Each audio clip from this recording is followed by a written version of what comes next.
So what are information systems? Well, information systems are all around us, as we'll see in just a moment here. The Van Tiem and Mosley textbook defines information systems as computers, software, and systems that allow for the storage and retrieval of information. So what are some types of information systems? Well, one of them is transaction processing systems. Stores and online retailers, when you buy something from them, they record what you bought and how much it was for the purpose of tracking sales. They record that that item is no longer in their inventory, so for the possibility of ordering more inventory. They record information about how they're going to ship it to you and where they're going to ship it.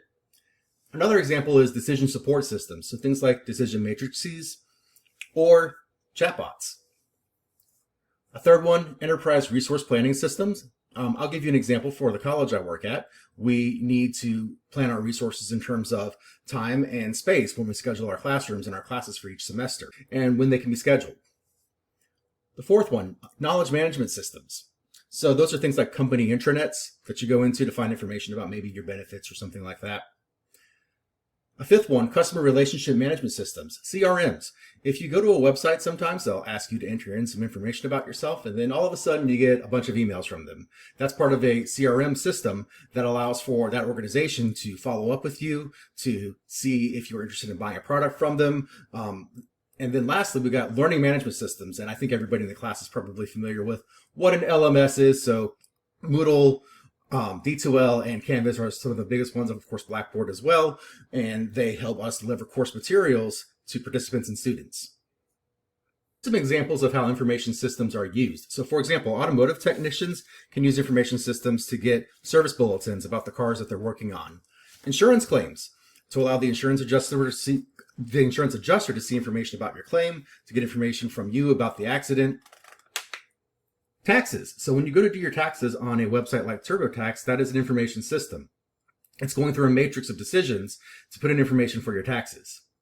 The example that they give in the handbook on improving performance in the workplace talks about the doctor's office. And I've had this example happen to me before as well with my dentist.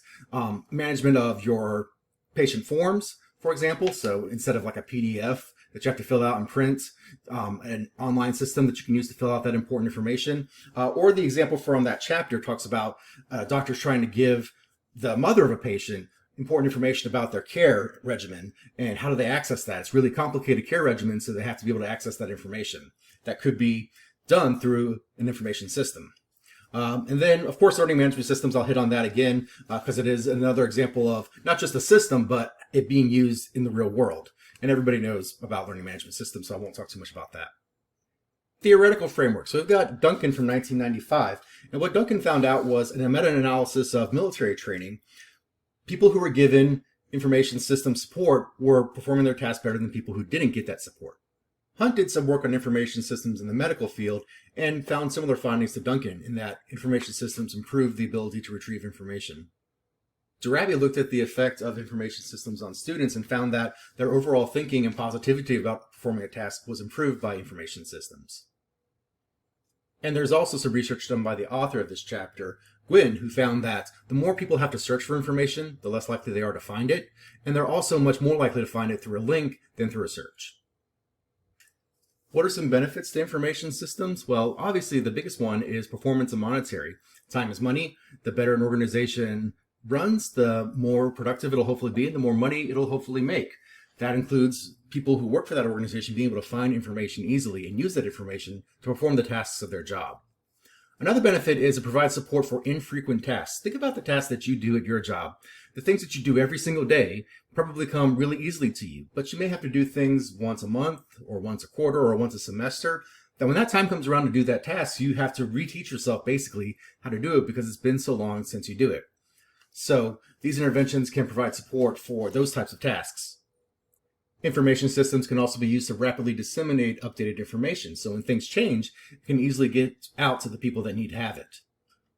Especially with the electronic nature of using information systems, it doesn't have to take very long to get that information updated and out to people. And it doesn't have to be very costly either. And finally, information systems expose people to a broad spectrum of support. So not just the help desk or not just an employee manual or a guide, but a lot of different resources, and that can come in the form of a lot of different modes and mediums as well. Challenges and considerations. Gwynn talks about external systems versus intrinsic systems, and intrinsic systems are the better ones. So external systems have minimal integration and therefore require the learners to stop what they are doing, find information in the system, learn it, and then return to the task at hand.